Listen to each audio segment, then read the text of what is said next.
beautiful day indeed, my guy.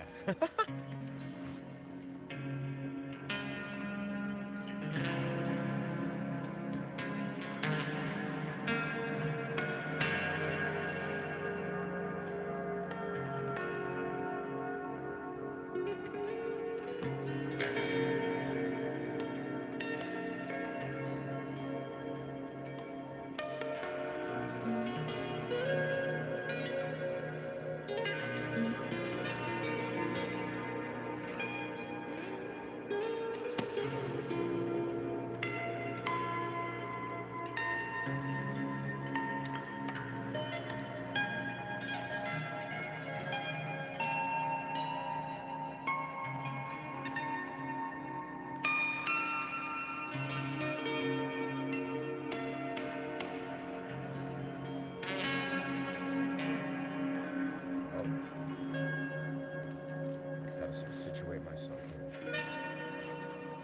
But hey, welcome to this live stream. As we're sort of in this weird alternate tuning that we kind of just, I don't know if you guys remember a while back, actually, this is a tuning I was exploring when I kind of just blew up for the first time in my live streams. Like, I don't even know, like maybe 4 months ago. I basically created this tuning where I enter 432 hertz tuning, but then I tune, what is it? My A string down a full step, and then I tune my B string or my E string down to B, so 2 steps down, or no, 3 steps, I don't know, down to a B. Basically, I'm doing drop B for my 6th string, drop D for my 5th, and then, what is it? And then I think I'm also, yeah, I'm in like a, just down half a step for then these bottom 4.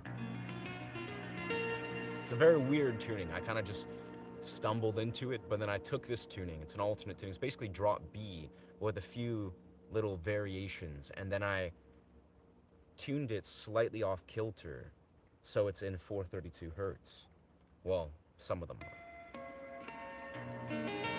It's a weird tuning, but it feels really very interesting. And then I've been experimenting the last day with looping with this. I was like, how would this sound if I loop this? And this is kind of a little loop I just created.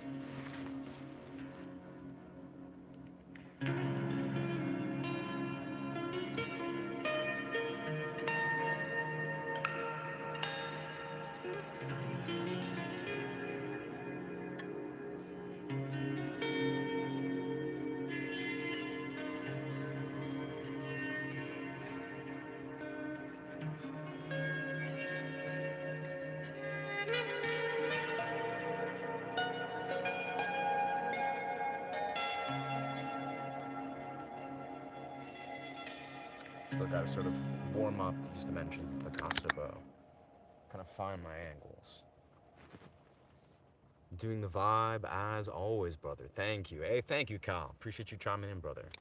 Yeah, it's honestly, brothers and sisters, it's been such a bizarre but very powerful few days for myself. You know, as I've been sort of expressing, I've been sitting with a lot of allies, a lot of medicines, you know, magic mushrooms primarily. Here and there, just, you know, give myself obviously time to integrate and sit with things I need to sit with. And honestly, it's been a beautiful few days. But I noticed, you know, I did my stream a few days back or a couple days back. And man, so much core truths were sort of flowing through. Oh, this plant keeps kind of slicing my strings. But yeah, then I recorded a bunch of videos all about fear, about love and fear. And man, I can't even express enough. I've actually recorded quite a few videos in that session that some I haven't released. And I honestly feel really strongly about those messages that flowed through. About, you know, just addressing the core illusions that we've experienced. We as in myself, but I think as obviously a collective, it's like the more I've rewatched a lot of those videos and really just understood, you know, the essence of a lot of these things that were flowing through are saying to me and how it reflects and relates to my life.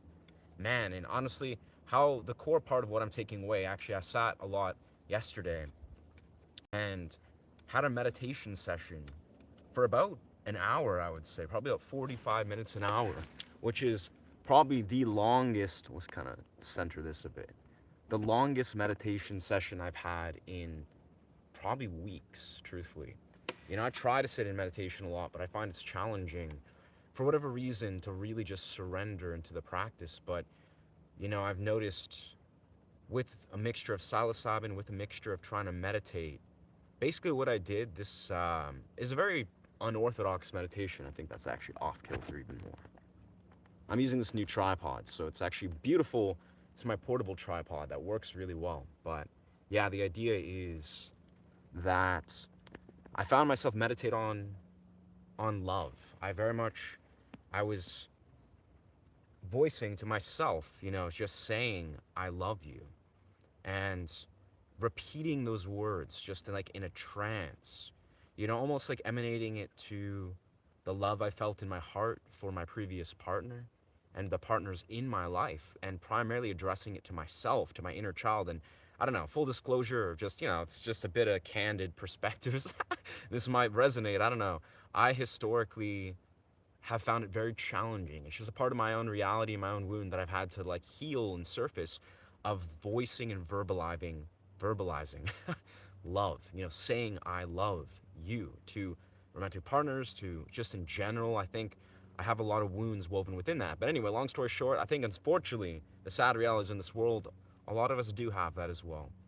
But it's a breakthrough that I've been seeing. As my previous partner, we would express I love you to each other just so fluently, and it's very penetrating, very powerful to my inner child, to my core wounds. So found myself sit there for an hour in a trance, just saying I love you over and over again with a very sincere tone, feeling into what it would evoke, continuously just letting whatever would arise flow through. And eventually, after 40 minutes, I would slip into this trance where my whole body was buzzing, and I don't even know how to describe it. It was like I was in the deepest state of meditation I've been in a long time. So I was like, that was interesting. I was like, that was pretty cool. And part of what I realized as of late, I was like, what if the cardinal essence, and this is part of what I think I've surfaced with sitting with psilocybin. Let's turn our guitar back on. I think it flipped. Yeah, timed out. But basically, I've realized, what if the cardinal essence of what the psilocybin is trying to show me, and what I'm surfacing, is trying to sit with that feeling of love. Genuinely, what if one were to sit in meditation and instill and awaken and give oneself permission to just feel love? Because the cardinal thing that I've been seeing a lot is my own illusions of fear, just completely unraveling in front of my eyes. And I've been seeing it's the epicenter of so much of my own narratives that make me suffer. And these all sound maybe very clear cut, almost philosophical or psychological truths that we can all be yeah, of course. But the essence of it is, I kind of came to realize this piece of myself was what if I truly, part of I'm doing this with psilocybin, it's like a psilocybin therapy. And honestly, after this stream, I'll probably sit with a dose of psilocybin. I'll turn off the stream and attempt to sit in the forest and do a lengthy meditation session. But I was like, what if the cardinal essence of what I need is to truly just sit with love until it no longer is met with resistance. It's no longer met with that inner fear, inner wound, or that wounded inner child, or grief, or whatever it has to flow through. And when I was on psilocybin actually the other day, all I could do was surrender, because the dose, it just immediately slipped me into the state where all I wanted to do was meditate. And so I did for a solid 30, 40 minutes. But the weird thing was, there was so much intensity in this apex of the psilocybin experience that all I could do was meditate. And when I would meditate, I would sort of just surrender into this almost ancestral feeling of love, love. It was here it is. But it felt challenging. It felt this is so overwhelming. This is so intense. But I feel like what I'm simply saying is, I've realized, what if I just developed a lengthy meditative practice and paired with psilocybin therapy and, being present with my narratives of love, and just sat with that feeling to slowly dissolve with consistency the barriers of love. And honestly, when I'm in a loving, intimate relationship, the relationship I was even previously in, it was like such a natural mechanism, to have that reflection of love, to be like, of course I am love. Love is clear. It is the truth. I see with this lens of love, not fear. And it's a continual process. But I think what I'm simply saying is we need to expose ourselves and let ourselves feel into the discomfort of what we are resisting in love, and let ourselves feel it over and over and over again until the walls, sort of the floodgates open. And weirdly enough, this is a common thing I think a lot of people have reported they experience when they do ayahuasca. I've never done ayahuasca, but they report a very similar thing.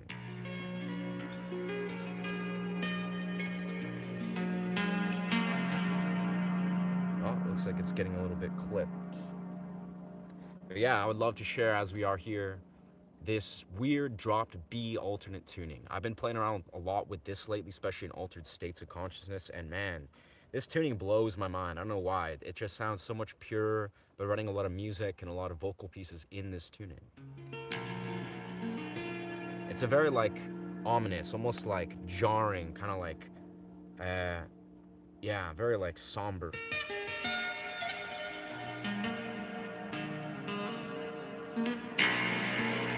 That B though, it's very, it's very loose, so it kind of strikes. So I gotta sort of calibrate my playing style a little bit.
Whew.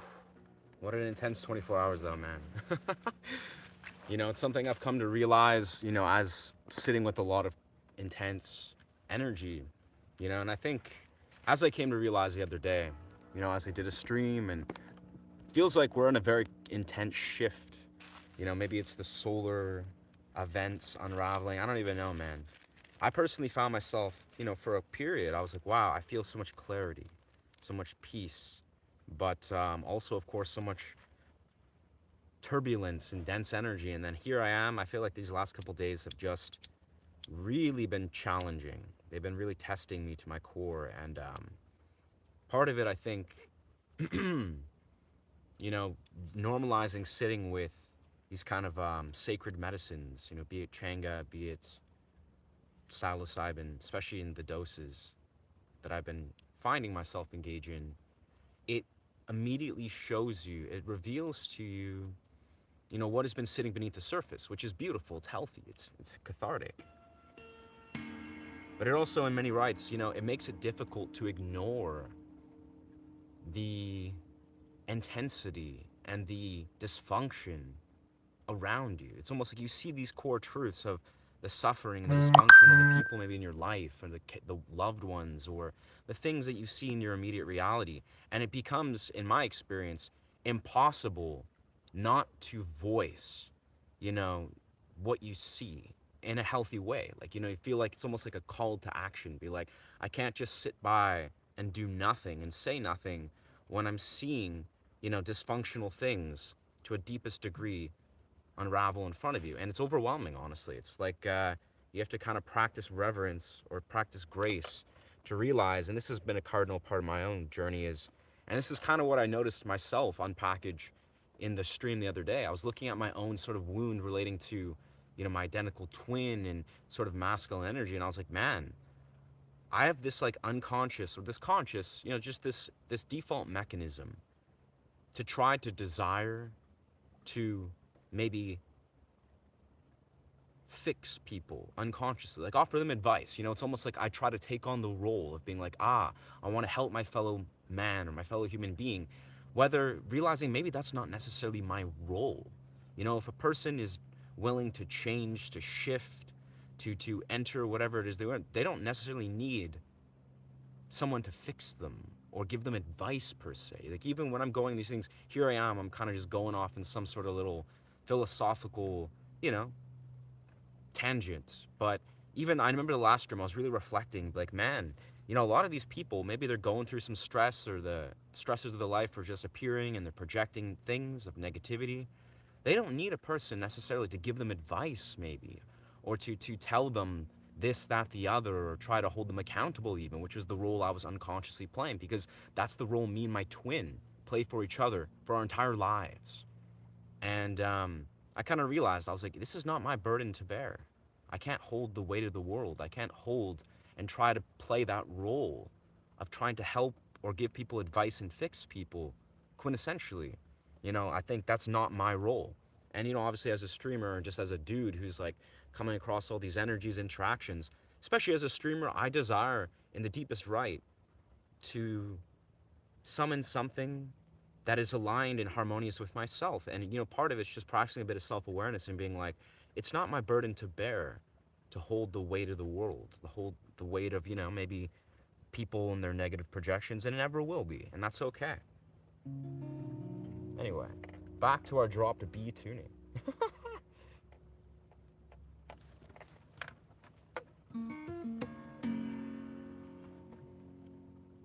My laptop keeps timing out here, but I'm gonna find some ways to integrate this.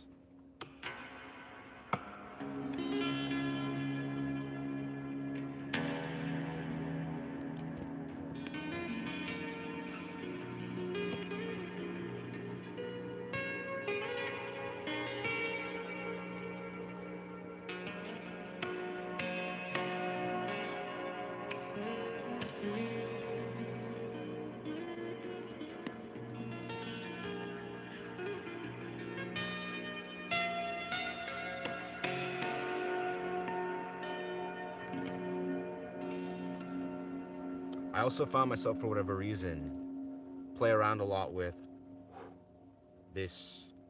How, I don't know if you guys have ever seen Alexander Misko. Man, where can I place this where it's not gonna get in the way?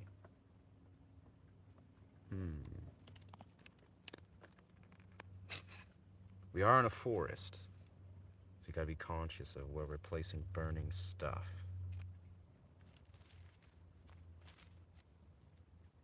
That should do. I don't know.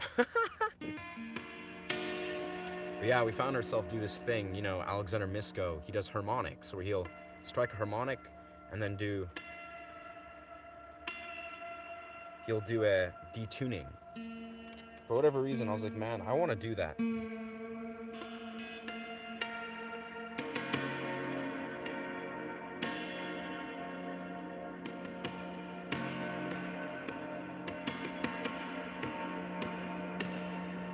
But I gotta practice it. I think I could do some wild stuff with detuning and slap harmonics.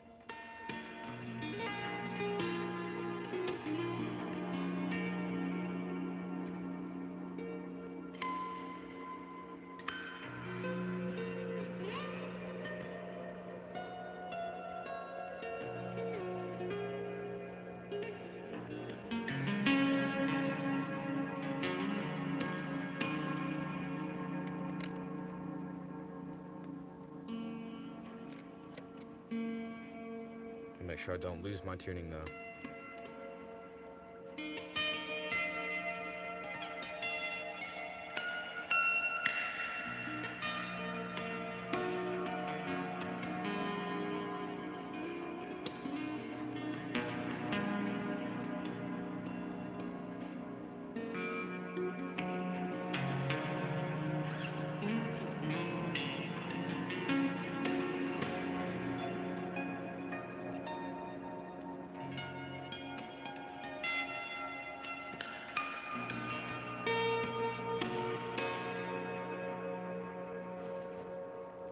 Beauty.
It's kind of flowing. It's kind of working in that regard. It's a weird tuning where, as we are, it's almost shifted the key structure on the second string. And of course, the open B is very like, the intonation's weird.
A B is very overwhelming if I don't balance it properly.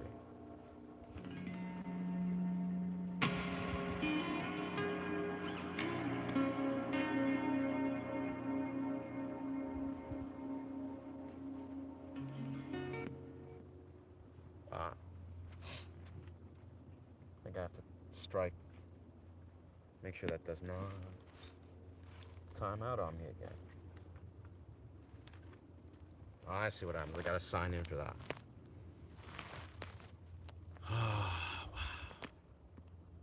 Yeah, but I mean, at any rate, I feel very happy and grateful for sort of the clarity. I just feel in general, I feel very happy with the direction I'm seeing myself desire to go and desiring to see. I really feel like I could be received very well creating content, that's talking and doing busking stuff, but also, of course, just being in the forest and having these deep discussions that I think are really powerful for the collective to hear. I've always felt very strongly about that, but I think, it really appears in my mind, like I actually did this other talk, kind of controversial in the nature of it, like it's a very interesting, very penetrating discussion, but it's about how basically a candid little deep dive about how I'd say there's a lot of people in the world that are trying to basically exploit and siphon our energy. And I kind of went on this very interesting deep dive, how it relates to fear and how it relates to various things. It was a very interesting talk, but man, it kind of made me connect some dots very aptly to a lot of what's going on in the larger mainstream sort of realm of, a lot of like, say, creators or musicians, or how they themselves are becoming a product of the exploitation, and how maybe they are being taught, for the capital figure of materialism, of money, to exploit other people, whether they're consciously intending to or not, or it's just they get caught in these like vicious cycles of trying to exploit. And it's a very cardinal theme that I notice myself surface a lot. I'm like, man, this is interesting stuff to talk about, because it's not necessarily like a end all kind of like jarring reality. It's just important to introduce awareness to.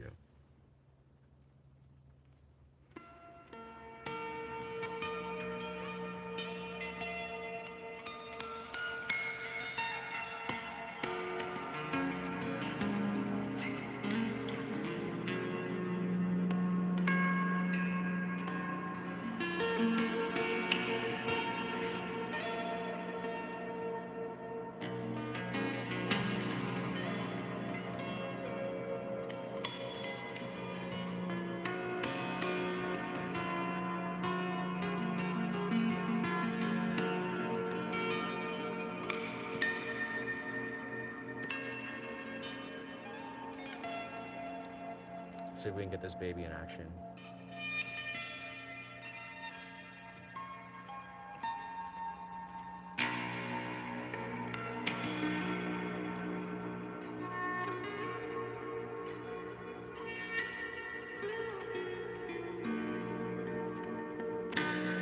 See what I'm saying though? It's this drop B. I've actually exercised and explored this tuning before. The drop B introduces this.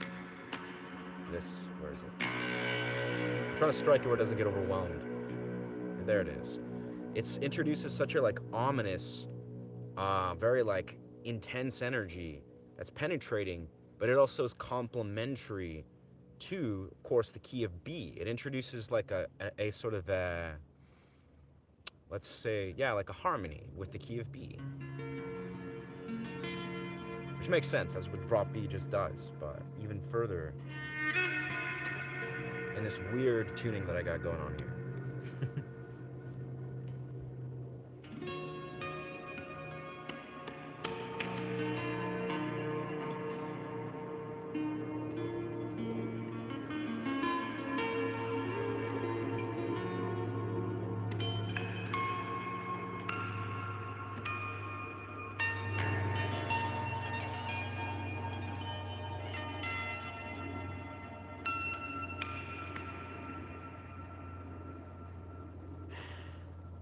I'm just enamored. I really got to flip this camera for you guys. Feels like this view around me is pretty surreal right now. I mean, just the treetops. Oh, whoa, it's a squirrel. That's what I was hearing. There's a squirrel like slowly climbing down this tree. Let's maybe fix our gaze on the homie.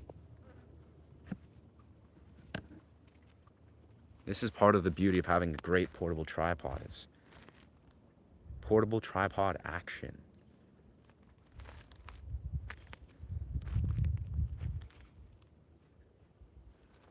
And even actually at the drop of a hat, I can press a button and extend my tripod. Let's see how we do this. Maybe not so easily.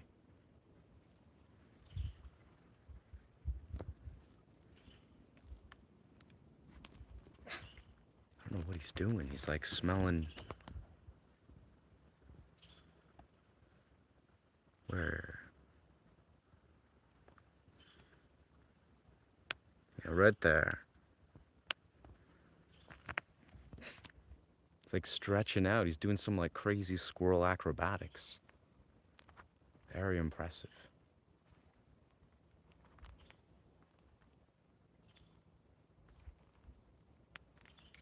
Oh, now he knows that he's been noticed. Yeah, there.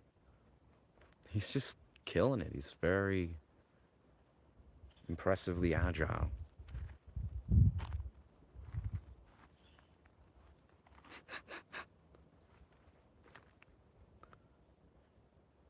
Wow, thank you for the donation, by the way. For somehow my screen was outside of the realm. I think I need.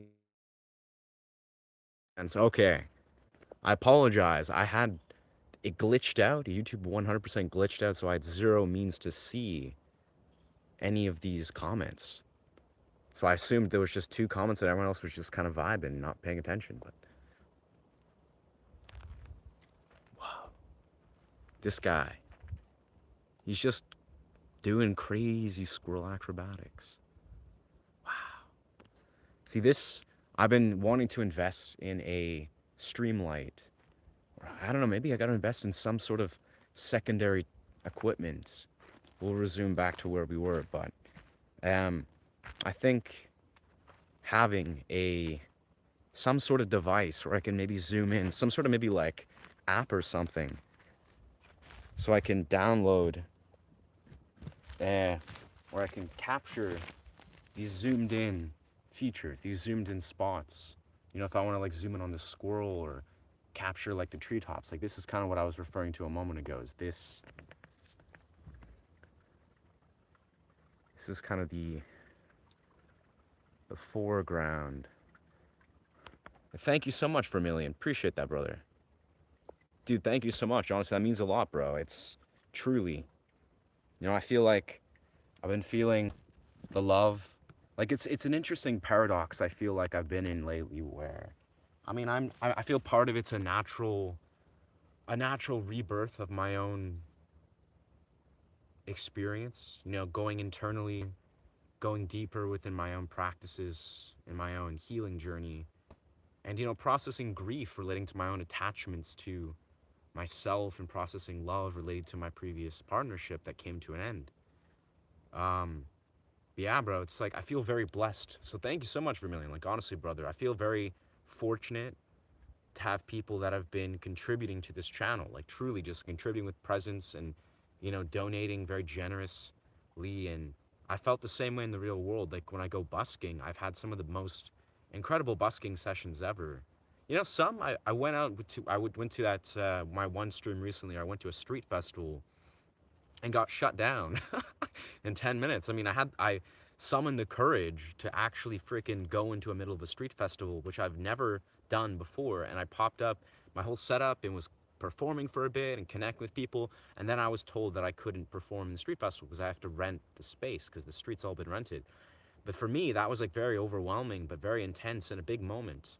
But yeah, so it's like I've noticed I've been pushing myself, overwhelming myself performance wise and, you know, musically, where I've been, wow, I've been received, you know, in some ways, others, like some ways I get received and blessed. And I feel like people are really I'm feeling the love and support from, you know, my audience and people in the real world. And at the same time, I'm like hitting these weird new moments where I'm also noticing myself fail to really fail in quotations to truly be received. Like I'm like, oh man, I went out and barely any people, you know, were present or would stop or, you know, would have the time of day, or it was like the flow of the people and I wouldn't make money. I'm like, oh, that kind of sucked. But I've come to realize it's all about a deeper harmony. I think it serves a very deep role where it's almost like karmically it's gonna come around in some weird way that's not necessarily linear. But yes, sir, I'm looking at my own piece now. I'm almost there. Whether you're going through, I love you, brother, and beautiful life. Dude, thank you so much, man. That means a lot. I don't know. I think I've been in a strange portal lately. Like I've been reflecting on this myself. You know, maybe it's like huge part of it's exiting my relationship because like she was like my kindred soulmate. Like we were like best friends in a sense, where we could talk about anything. We were support for each other. We were love for each other. And to have an absence of that, I feel like I wrote a lot of music about this when I was like, I did a bit of like changa and I was sitting there like singing in this beautiful tuning. You know, kind of just recognizing that I'm quintessentially very alone right now. Like I spend a lot of time in pure solitude. You know, sometimes I go to the gym and I see, you know, the gym people and I meet people and connect with like homies here and there. But most of the time I'm like alone in the forest, you know, sitting on mushrooms alone with my thoughts, like alone in the most immediate sense, like in a very spiritual sense. And it's I come to realize, right, I look at other people's lives, I'm like, man, usually people have like, people they have family and friends and support, and innately I don't really have a lot of that. I mean, I do have some family that shows up every once in a while, that pops in, or um but unfortunately, and I'm also my twin, I have an identical twin who I have, an interesting relationship. He's in Colombia right now. So it's like I'm in the most of the time, especially these last like 3 4 days, where I've been processing so much, just pure solitude, which is blissful. It's kind of what's been evoking, I think, so much powerful shifts and philosophical perspectives, and the desire to develop an advanced meditation practice. But man, I don't think it's normal for humans to be alone. Like, we as humans are social creatures. We need friendships, kinships, brotherhoods, community. And I'm sure in these emerging chapters, these things will all unravel as they do. I feel like I have the capacity to shift through that. But man, it's been a very lonely few days. And honestly, I say that, it is what it is. Donated, but thank you so much, dog. I know I thank you. The meal, man, what a legend. I honestly, I feel like, yeah, kind of a dink for not, I mean, I don't know, the thing glitched out. It was YouTube's glitch. But thank you so much for the love, like the support in the regards. Like, I remember I was looking at, like, YouTube has like $100 cash out threshold. And I was like, I'm not, like, the cash out, who knows when the cash out threshold's gonna hit? Because I love Ko-Fi for that reason. Ko-Fi, I kind of sometimes throw out that same shameless self-promotion, or just like, I'm not affiliated with Ko-Fi, but Ko-Fi rocks. I gotta say, who doesn't love Ko-Fi? Because, you don't have to get ganked by YouTube's 30% overhead and their $100 buyout. But at the same time, honestly, it feels like magical to, feel the support for this channel, directly. If you find Weevil there's smaller ones nearby, and there's at least 2 Weevils. There's the lesser of 2 Weevils. Oh, I see. Powerful. Sorry if I'm off topic. What's up, Ashay? I was at the beach, got sand and a burn. Oh, okay. Man, that's, sounds like you've been blessed by Mother Nature. I don't know. Have some Milana cream and play some Indian pop music. Indian pop music. I don't even know. I don't think I've even heard Indian pop music. If I can't discern that, but yeah, bro. Namaste. Namaste. But yo, thank you, brother. Man, I honestly, yeah, I don't know what to say. The support is like, honestly, brother, I appreciate, I recognized this the other day when I had a very generous Ko-Fi donation where, I was going through a lot, and pushing myself to my limits in, performance and YouTube stuff. And, I do this with zero expectation to make money anytime soon. Like, that's kind of my real, sincere mentality about this. But it blows my mind and kind of gives me a lot of perspective when people do donate. Like, thank you, honestly, again. It's like, the idea is, I think it opens a part of my mind that validates not making money in other ways. Like, it's almost like the money that I feel like it goes like, I'm like, okay, I'm happy that I'm supported in this way, or validated, I guess, in some way. It makes it so when I go, I'm like, you know what, I'm gonna go busk in the middle of a park and make $0 if that, and that happens, sometimes. I don't, my ego is like, it's okay. Even though it feels kind of weird, because I'm like, man, I wish people, in some regards, like, my ego's kind of like, did I do something musically? Was it uncalibrated? But it makes it full, it fills my perspective, and makes me want to boldly put myself out there more. So I appreciate that. Like, I have to say, that's a powerful thing as a emerging musician and creator, where it's really easy sometimes to lose incentive, to be like, man, I just want to freaking unapologetically just dive into the unknown waters and put myself out there, even if I'm gonna be not received. So that means a lot, bro. Like, to you, Vermilion, thank you, homie. And again, I want to just say a special shout out to Chad and to Moonstars, Serena, and just those few that are just really, like, it means so much to see those kind of donations and be like, man, like, that's powerful. And even further, it makes me see, in my own perspective, I am very much looking forward to being in a position in the future where I can do that to other people. Like, very, very much, I think it's gonna surely be a part of my quest in the future to genuinely just donate, generously donate to emerging creators and musicians and people, and be like, because I know how that feels, where that's like maybe that next um, push, that next support that lets them get outside of their head and go further in their journey. And it's like, it's something that I've only seen only recently, the last couple months, I'd say, when I've actually been receiving money, that I've been like, oh, I'm thinking, I'm coming to understand how beautiful of a cycle, like karmically, but also just in a sense, it is to be like, you know what, I want to invest in this person to make them feel worthy of being invested in. And that's beautiful. Like that's a powerful thing, I think, when I think about it.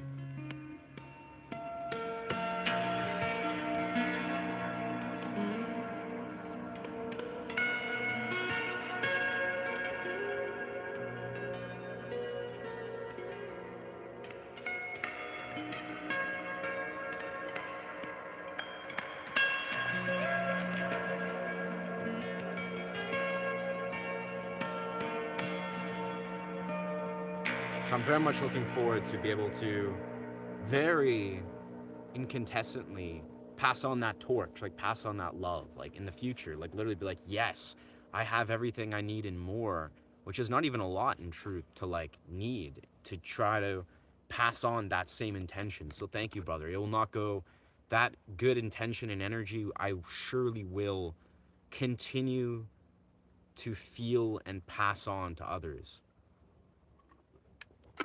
And also thank you. Thank you. Hello, hello. Welcome. I write a lot of songs about relationships, failed ones, hard times getting my music together, studio placement and such. Wow. Yeah, bro, that resonates. Oh man, does that resonate? I find it hard. I'll be honest. Like I respect and commend anyone that is truly emotionally in a place where they can write songs that are heartfelt about love, about relationships, about, I don't know, everything and anything that you can relate to, those kind of bonds. Cause bro, I've written like insane, like I've written so many songs, especially lately, about love, about healing, about integration, about grief, about sorrow, this, that. Some of them are really good. I'll be honest. Like there's like two or three of them. I'm like, oh, these are like, I have to studio record these. Like I need to. It's not even like, it feels challenging to even play these songs because they're so heartfelt. But I'm like, these are really well delivered songs. Like they channeled through so effectively, and they completed themselves like melodically, vocally.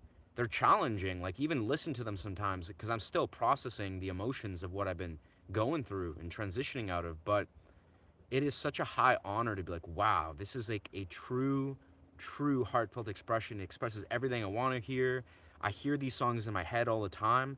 And I think part of why and how I'm going to carry about these, hopefully when I get to a point where I'm feeling, in a emotionally rooted place, I'm surely just going to pass on that sentiment. Be like, I need to record these songs and put them out there because I feel there's people that need to hear these completed pieces.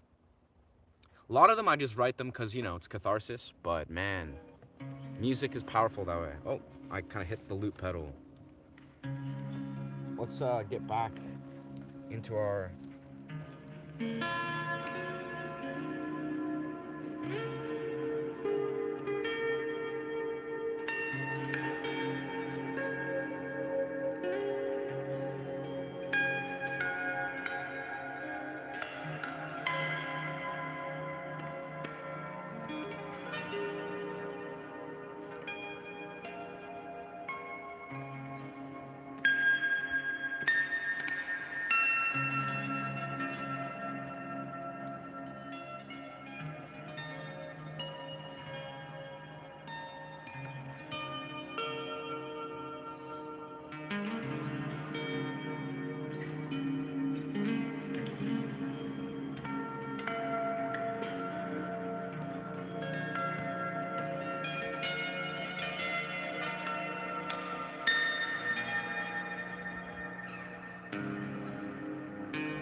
gotta say too, like this dropped B, it delivers so well. Like I don't know if you guys have ever written music in. Whoa, bro, the squirrely's back, but he's. Oh, it's a chipmunk, but he's roving right through here.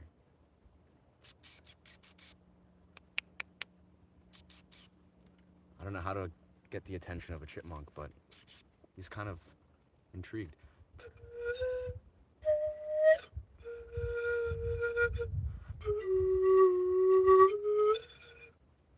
Weird, man. It's a very happening day for the forest, it seems. Man. But yeah, that's great. You can put out those expressions, Larry. Neil Diamond. I honestly don't know anything of the performance Neil Diamond wise. Beautiful human being. I want to hear some good guitar. Yes, sir. I don't know if that was an updated comment. I get that, brother. More than you know, sure to relate. Musicians seem to feel more.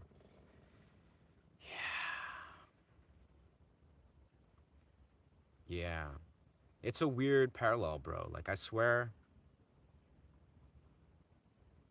I thought about it so much, man, where I'm just like, is this, for many years, I've kind of talked about this briefly. Like, musicians, in a sense, you think about, like, Kurt Cobain and, I don't know, a lot of these, like, musicians that die young. And, man, it's kind of like, I remember for many years kind of thinking to myself, that's a lot. Like, that's a lot of, complex mental health and societal programming, really just enlivened and amplified. But the more I sort of unpackage my own wounds and my own, musician path and see what I'm sort of emerging and absorbing and trying to unpackage, it's like, okay, what does it look like to pull these threads of what it looks like to emerge as a creator, as a musician? I'm coming to realize that, yeah, bro,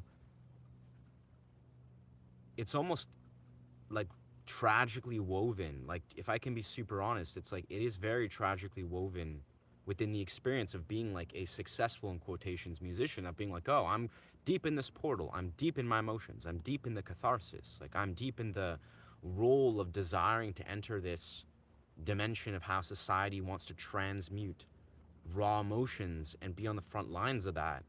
It surely is like very like interwoven. It's almost like your vital life force energy, your emotions. Maybe it's mental illness, probably. I mean, I'm a dude that's had to integrate and surface and still is integrating and surfacing, mental health issues of all sorts. And, part of it is I'm sure we live in a society that's not meant to be necessarily this way. Like, we're not meant to be. And the more I sit with psilocybin, the more I sit with, trying to like simplify and get to the center of my own grief. Yeah, we're in a society as artists, as humans, that's not meant to necessarily fundamentally operate, in such a way. Like, we're not supposed to be overwhelmed and oversaturated with all this crazy technology and social media and all these weird comparisons. Like, fundamentally, we aren't. And that's why I felt so passionate to share, my long format videos about like fear, like actually trying to address, be like friends. Like, I mean, we can hear these things in a poetic sense or artistic sense, but man, I cannot express enough. And you got to obviously see this in your own lens, but fear is like so much the epicenter of so much that we need to address and unravel, basically, and acknowledge. Like I say in the video, fear is an illusion. It is not real. It's never been real. And when I sit with psychedelic medicine, like especially particularly Changa, DMT, I've talked about this a lot. This has been what's embarked a massive quest to my own sort of spiritual development, is just sitting with the simple truth of, oh, fear. Fear's not real. Fear is not a thing. Like, it's the fear of death, the fear of what you believe you fear. It's not real. Fear-based narratives, fear-based constructions, the fear-based feelings of, oh, but this person, and the worst fear-based construction, anxiety, fear of like, but of being alone and not being lovable, fear of being like, but this, that, the other. How much in your mind can you actually confidently say if any of these fear-based narratives have any weight of reality? Like, if any. And honestly, and that's the saddest part, is in 2026,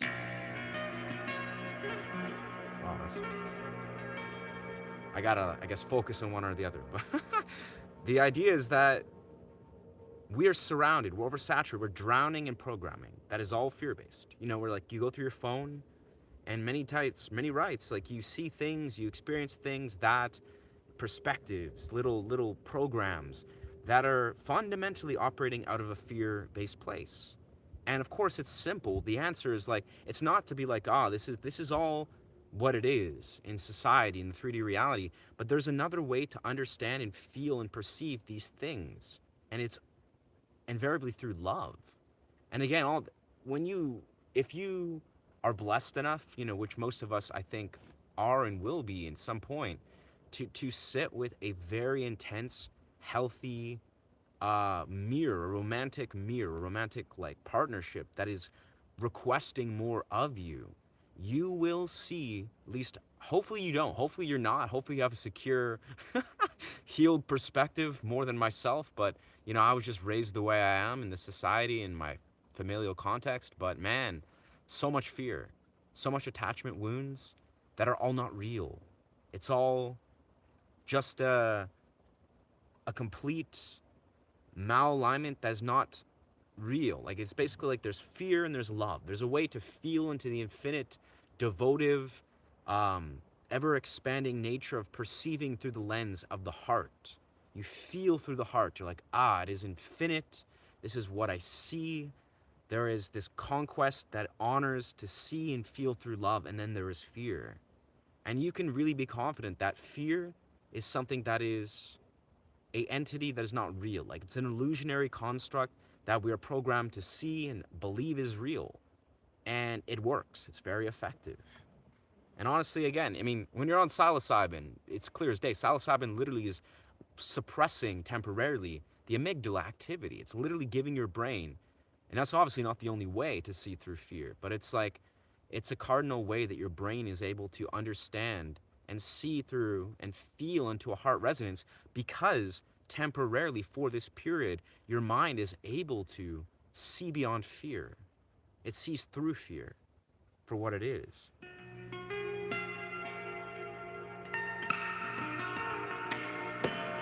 Anyway, let's focus some of these combinations and harmonics and everything that we have.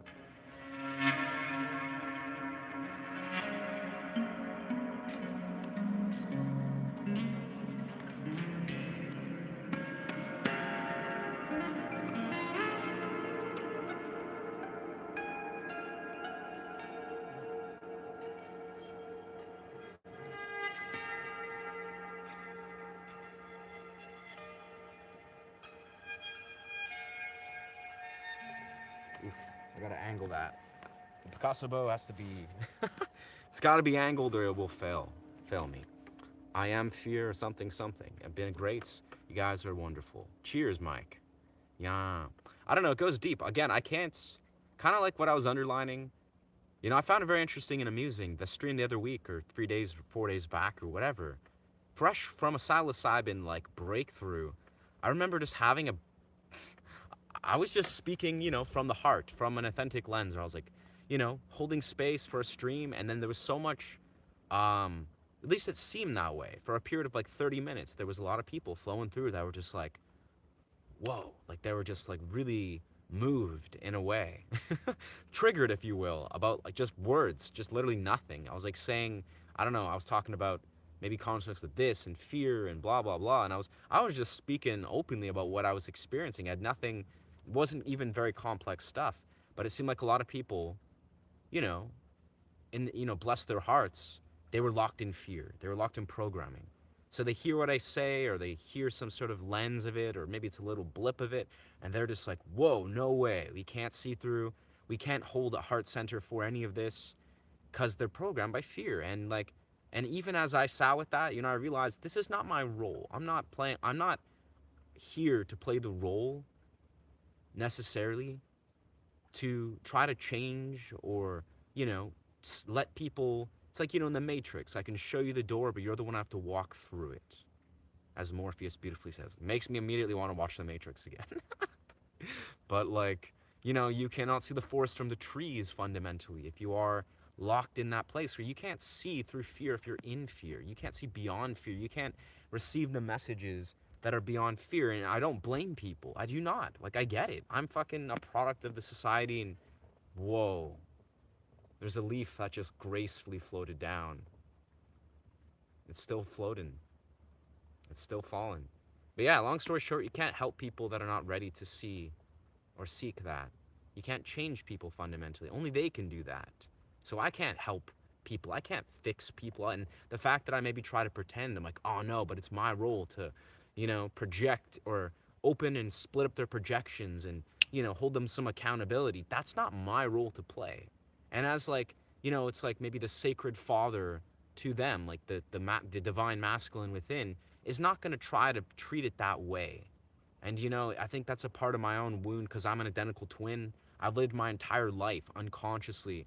Me and my twin, all we do for many, many years is unconsciously, as men, we try to like give each other advice. We try to fix each other. We always try to be like, it's my role to fix you, to fix you. No, but this is what's wrong. So you got to fix this. And here's my advice to fix that. And for so many years, I had to learn to remedy that, to lift that, be like, it's not my role to fix this person or anybody really.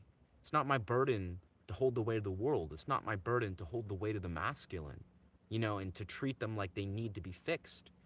If they are ready to change, they will do so, but it's never my ability. I'm not going to be able to do that. I can't save anybody. I can't help or heal or fix anybody. I can just, offer an intention, but it's never my role. So, I don't know. That was kind of what was flowing through. I was like, whoa, this is bizarre because it's true.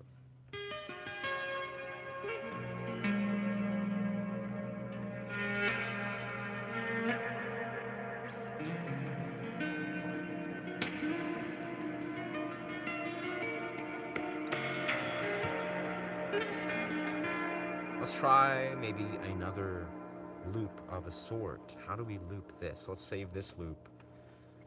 Loops are such a mindfuck, man, I swear. Yeah, you have to realize that you and me and everyone isn't done growing. And if you stop growing, we begin to die. Yeah. Absolutely, dog. Beautifully spoken. We're not done growing. We're humans, bro. Our growth, like, that's the most humbling, I'd say, perspective building thing that's hard to accept in the moment is growth is not always going to appear or look like what you might think it is going to appear like. When you're in the midst, when you're in the midst of a like intense unraveling of your psyche and your shadow self, and you're just like integrating stuff, you could be like, wow, my life is falling apart. I've failed in some sense. Or you're like, wow, I'm like really just like down spiraling, or, my whole ego is just shattering and splitting wide open. That is maybe you in the midst of this growth. Like, you're in the epicenter of this phase of your evolution.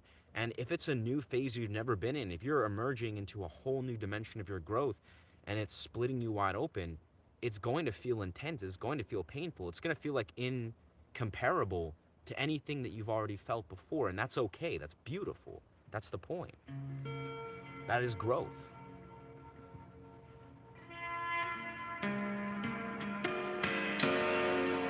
Let's try something. Let's go to a new loop maybe. Let's create a violin loop maybe.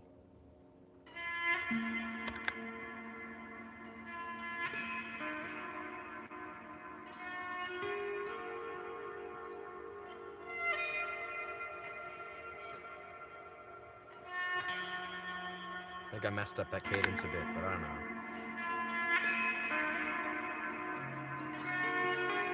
Oh yeah.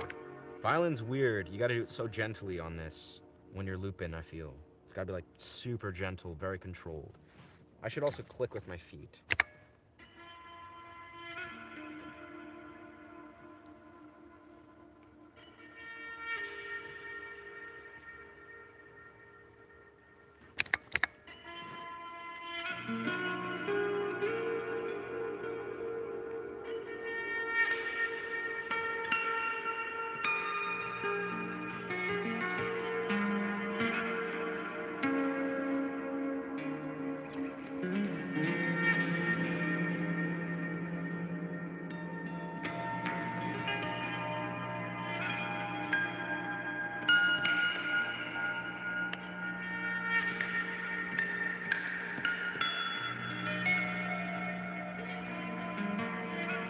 might do. Yeah, it's all about gentle violin stuff. Gentle stuff. It is a Yamaha. Yeah, dog. It's a Yamaha APX. Yamaha APX. Yes. Whew.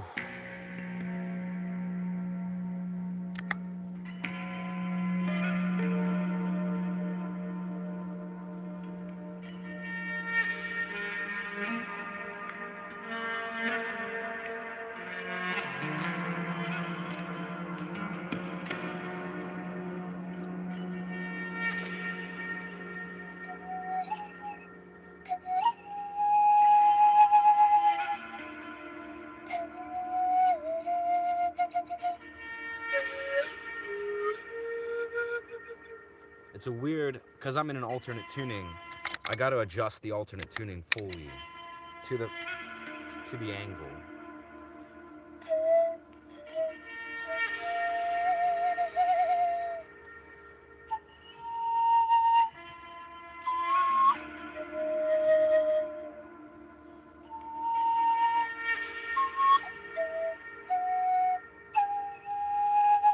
I mean, it's just in B. It's in B, but still.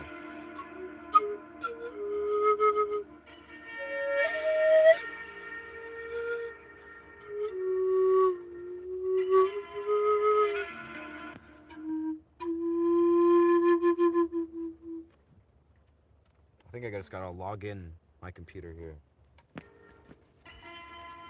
Timeout. I feel like in due time, what we're gonna do is we will let ourselves download a DAW on our crappy little Chromebook here, so we can hook up a MIDI board and do MIDI loops and DAW loops as we do, you know, in our studio, but when we are out roving, you know, when we're just chilling here. So I think that will be a very excellent evolution, because I can already like play like backtracks and like, you know, sounds of vibrations or like bird sounds or something if I desire to. Let's save that for now. But I like to also just keep it organic. I like to keep it less digital as much as humanly possible, like just all looped or done in the moment, that is. Less just like backtracks. Backtracks add a lot of depth, I think, but yeah. This is good. Yeah, this will be good. How often do I restring guitar? That depends, man. Usually every couple months, truthfully. I mean, I play pretty frequently. I play a lot. But another thing is I also play in a very particular style. What's going on here? Oh yeah. You know, I play a violin bow on it, so I also innately, for me actually, I want to keep these strings as long as possible, more or less, or I want them to be at a certain place where I can still strike it with the violin bow. Because when you get fresh strings, I mean, these are elixirs too, so they last quite a long time, like much longer than most strings because they're coated to literally last. But the idea is that I have to wear down naturally these strings, especially the bass strings, because when they're fresh, I cannot do a violin bow strike. The elixir coating makes it so it doesn't make any sound. So I basically have to wear the strings down a little bit. I gotta like, prime them a little bit. So I actually like to put it off a little bit, but you know, nah. I'm selfish, but I give every day, and that makes sense if it's not great. I'm not so selfish, but give every day. Huh. I'm so selfish, but give every day. Dues that make any sense. Give every dues. I get you, everyday dues, everyday dues. I don't know, bro. I think selflessness versus selfishness is more about understanding. I think it's more important to understand integrity. If you're integral, if you operate from an ethical framework that is, you know, is comprehensive and open-hearted and is like really like you really understand what that means, I think you'll begin to see that selfishness and selflessness don't operate in a one-dimensional narrative. Um, it's kind of like what Osho says. You know, Osho, this book here is a different Osho book, but Osho speaks a lot about that, about the paradox of selfishness and selflessness. How, you know, he's basically underlining that it takes a profoundly selfish person in society's eyes to actually operate out of a selfless place. And often people that are thinking, you know, they're believing that they're operating from a selfless place are actually profoundly selfish. It's paradoxical. And I would say, I don't know, in my own personal take, is as a guy that, you know, desires to, I think it's important basically to acquire abundance in your reality. Like that's the core essence. It's not about how much you give or you think you give or don't, or you think you're selfish or selfless or whatever. That's all important. That's, you know, ethics and integrity. But I think it's more important about attaining abundance. Before, it's like you got to fill your own cup before you're able to fill others. And you know, many people, they may not ever fill their own cup before they try to, you know, constantly pour it into others, and they're just constantly spilling into other people's cup when they themselves are not even full. And I don't know, as a guy that's literally, you know, most of my life, I've literally devoted my life to endless years of just honoring myself, of just disciplining myself to learn guitar, to learn athletic pursuits, you know, train martial forms, like do things where it's invariably not something that I was ever conscious of why I'm doing it. Like I wasn't doing it, you know, because I'm like, oh, this is going to help mankind. I was doing it because it made me feel good. It healed me, which isn't in turn actually is what is helping and healing and passing on the torch, you know, genetically and in a larger context. It's almost like the whole essence of what I've learned in the last like 20 years of my life is yes, you have to cultivate abundance within yourself. You know, for me, this is manifested as, you know, learning to master a degree or to a degree, reach a degree of mastery within guitar, within athletic pursuits, you know, training to be a trainer, doing the things that make me feel good, abundant, and give me joy and empower and inspire me personally, which was the quest for like 10, 15 years of my life. I never did it because I was like, oh, I want to do this to help humanity or, you know, help other people or heal other people. I had no conscious conception of that as a young kid. I just did these things because I was like, this feels good. This is me learning who I am and giving myself abundance and disciplining myself. As a full grown adult, I didn't even realize that I was like, oh, wait a second, the next chapter of this, the entirety of the whole reason I even did a lot of these things was to unify, was to empower, to inspire, to help and heal other people. I didn't realize that consciously. In the last like 7, 8 years I have. And that's kind of the essence of, you know, being a YouTuber and being like, I want to be a creator and a sound healer. These are things that have emerged in the last like 6, 7 years of my life. But for many years, I just was in a context selfish in the sense where I was focusing on myself, growing a natural dimension of abundance, you know, focusing on myself. Didn't know why or ever. I wasn't like, oh, I'm going to learn guitar to help others learn guitar. I mean, sure, I had in the back of my mind maybe, but it's like my mind never really fully understood that I was just growing my own abundance internally. And then as that empowered and inspired me, the next chapter was to now pass on that which has inspired and empowered and healed me and do it to others. It was just the natural phase. So I think it kind of operates in such a way where you got to paradoxically sort of split open what it means to be selfish or selfless in society. And I think there's deeper context to it, but you got to fill your own cup and feel abundant and nourish and nurture yourself before you have the capacity to actually like be selfless, like be altruistic in the deepest sense of those words. So I don't know. It just made so much sense. Like I remember when I made that pivotal moment, it's like, it's kind of like if you understand the masculine archetypes, right? There's the king, the warrior, the magician, and the lover. I remember for many years I was like, whoa, I'm seeing the way I'm honoring the warrior, the magician, the lover. But I was always like, for many years, at least the last like 6, 7 years, it's manifested. But I was always like, how can I personally honor the king archetype, the king, the leader, the father archetype? Like that's what the king archetype is in its like most heightened sense. And for me, as that's emerged, that's been to pass on all these knowledge, these things, is to pass on this knowledge, to grow and emerge as a YouTuber, to grow and emerge as a movement coach, as a healer, a sound healer, a teacher, to be like, I desire to pass on these things. And this completes the entire encompassment of these, you know, divine masculine archetypes. It's the king archetype. And it never made sense until I was like, you know, embodying it. Where I was like, this was always the point. This was always the final chapter. The king archetype, the leader, the father archetype. You know, to pass on this knowledge, to see that this has always been the final chapter of everything that I've already been nurturing. And it balances everything else.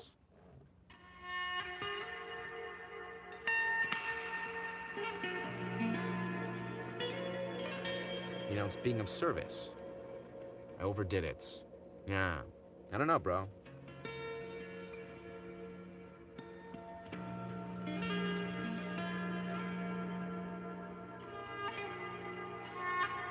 I don't think so, bro. The next block channel. And then the homies, well, we got our very first welcome outlier. Welcome syndicate. The very first, you know, I guess, how do we say without being, he's just the first homie that's projecting his own insecure narrative. You know, homie that's lost in the waters of life. So thank you, syndicate. I appreciate you, brother. You've revealed yourself. You know, you've revealed yourself to the class. So thank you for sharing your truth. Doesn't seem like a very significant truth, bro. Like, it seems kind of like,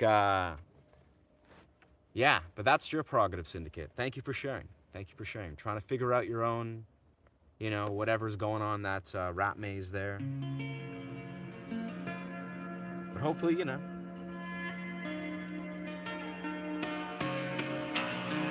you hope you find what you're seeking.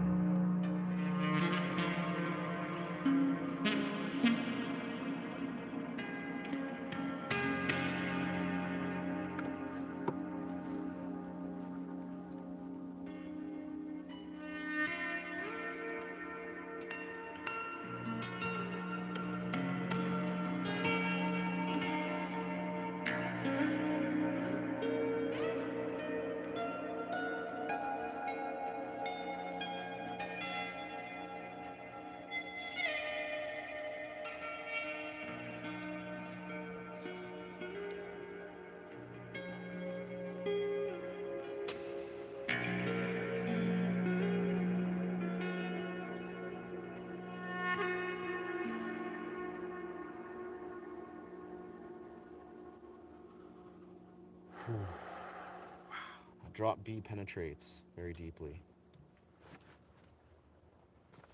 It's powerful, powerful tuning. Sounds good when you thumb slapped.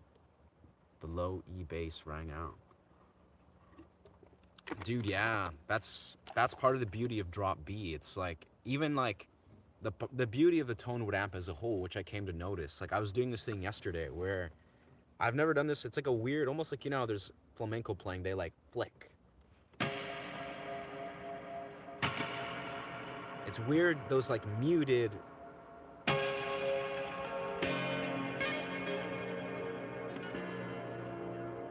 those like muted sounds, where especially, you know, if I'm doing like,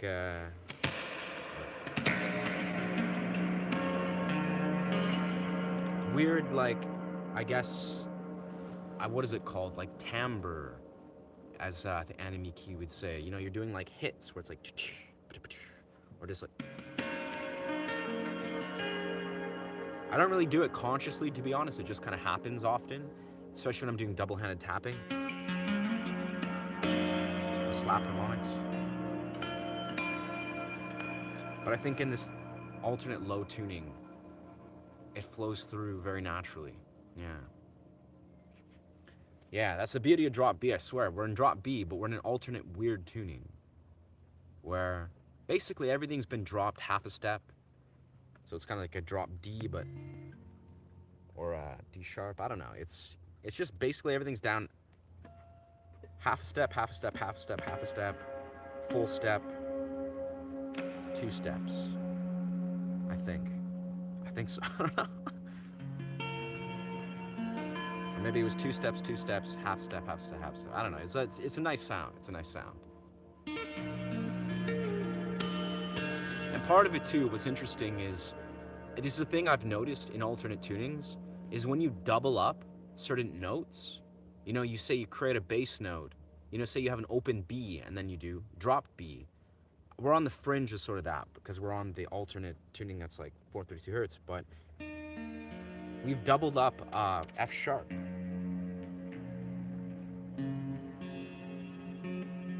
We're basically F sharp on the fringe, so it's more like technically a G, but like 432 hertz G. Yeah. It's weird. But it's like that note. It's the same note, right? It's the same note. Your third string and the fifth string. But they have very different intonation, essentially. It's like a different.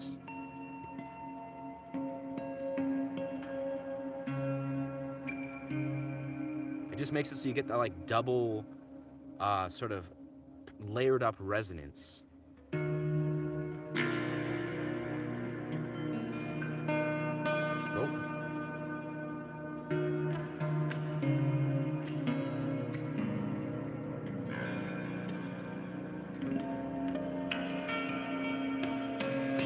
Very good for harmonics and slap harmonics.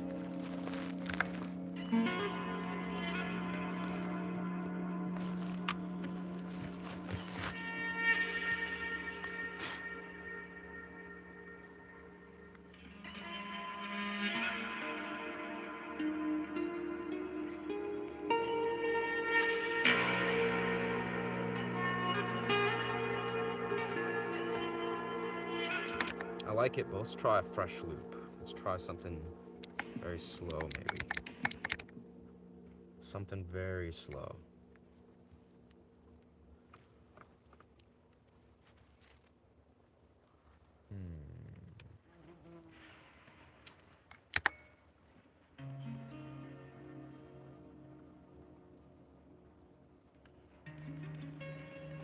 Oh, muted half of those.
some weird microtones. That's nice.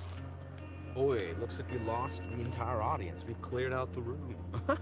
No, YouTube probably lost the connection. Sounds like the hand pan. Hey, thank you, Matthew. Thank you. Yeah, bro, that worked well. That worked very nice. I love that.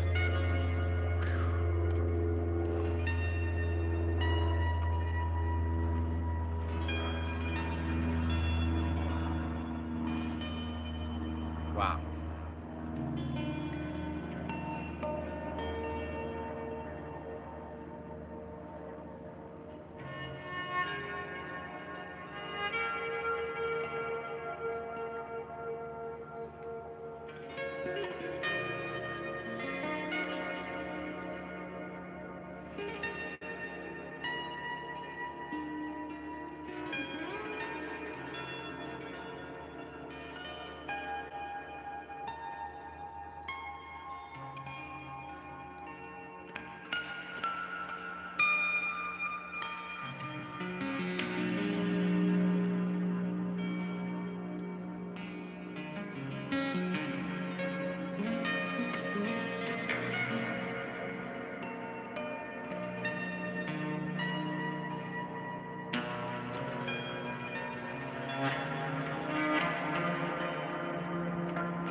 Interesting.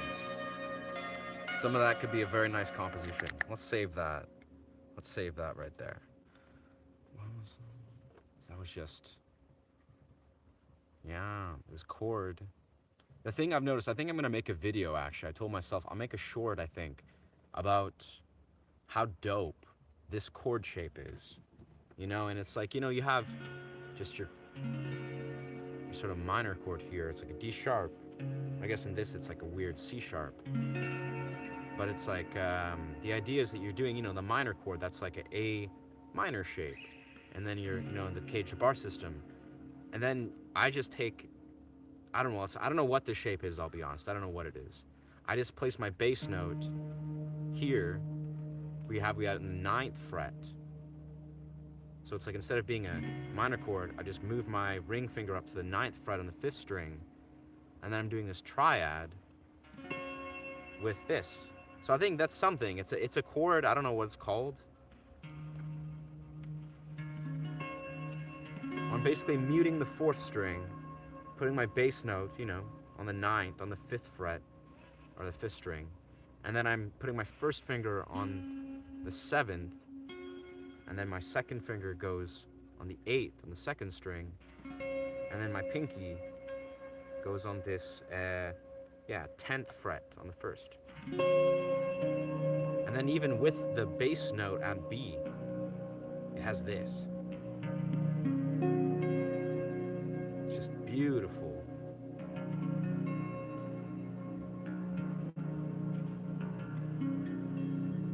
I think I'm muting the one by mistake a little bit, but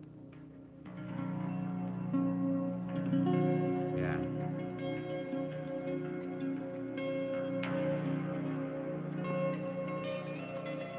So that's kind of the loop. That was part of the loop, but that's a beautiful string, or a beautiful chord.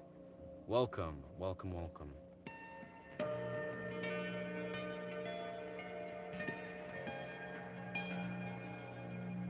Magic. That's so cool though. That's such a kind donation. Man.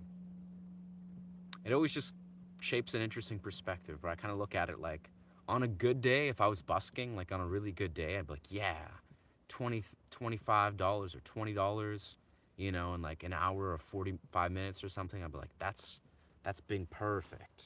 And of course, it's the interactions that's like the golden part. It's like the confidence it builds. But man, it's nice to kind of have that reflection. I'm like, like live streaming when it's like, you know, done in such a way where it's done with intention and effectively where I'm just doing the thing and it translates. I'm like, that's cool. That's very nice. It just makes me, you know, excited to take it deeper. As I've always felt, but even further.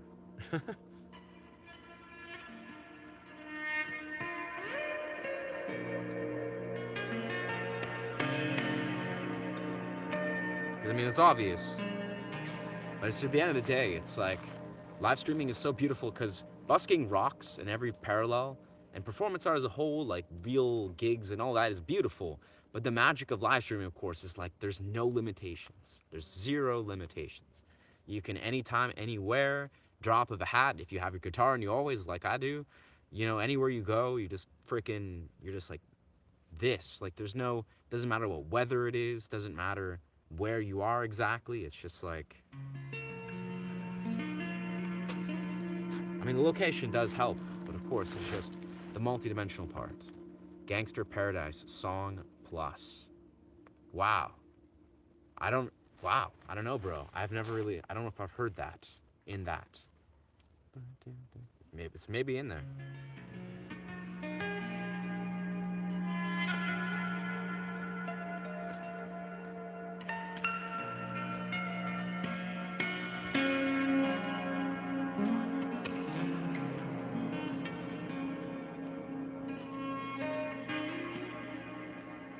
Mosquitoes. Don't want to encourage that. Let's kind of close that.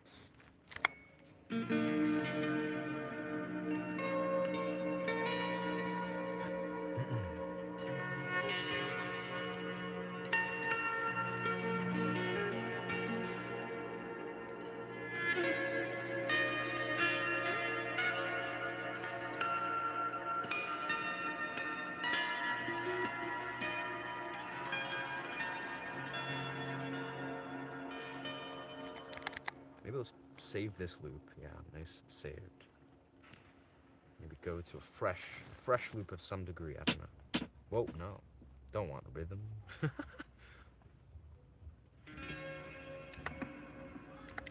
Let's see how we can maybe begin, of course, in our beautiful, weird chord.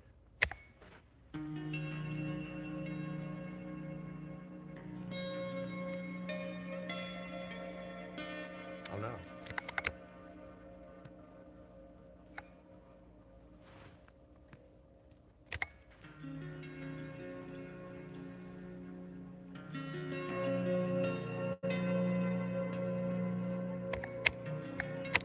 That's not it.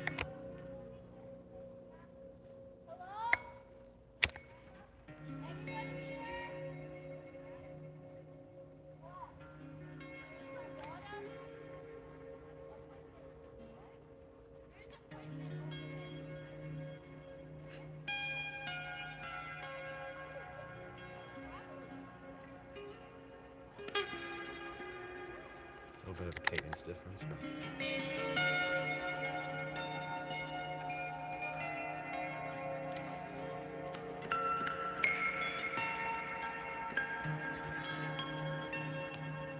thank you.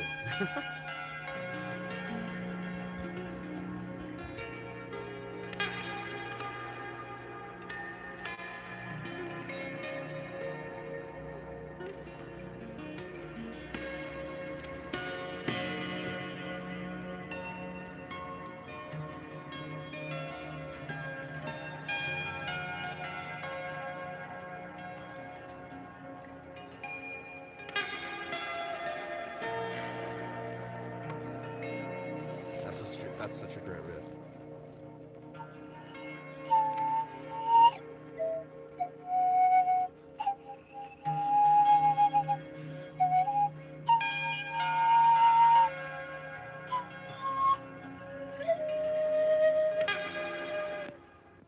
Oh, timed out.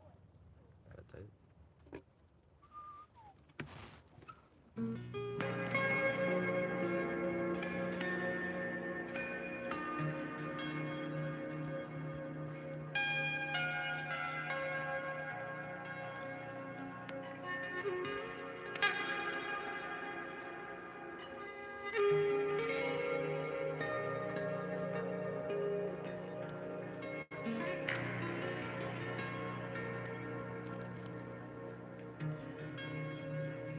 Oh, plant keeps grabbing my guitar.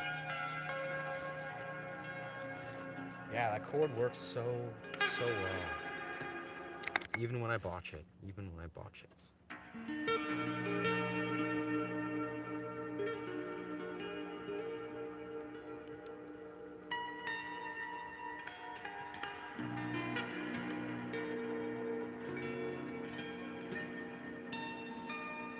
I wonder if we can somehow incorporate this thing with, the tuning.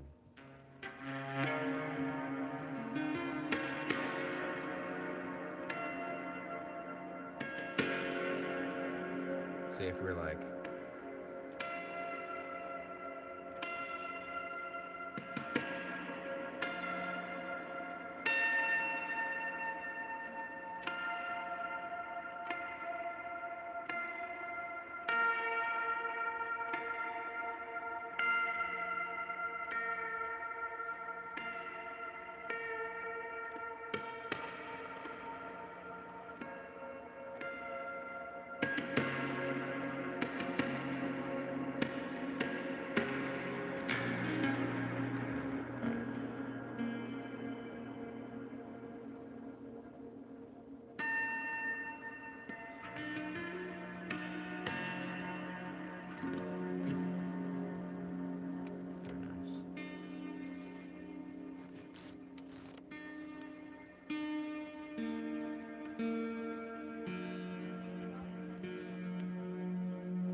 those B notes, man, they just strike something.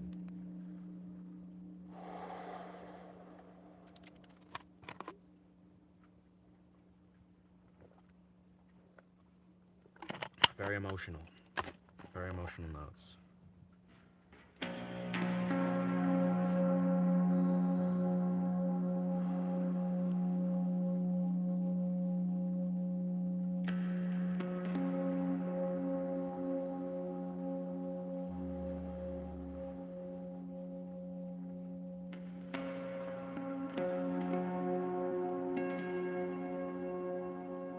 I could like be such a sound journey. It's like a gong.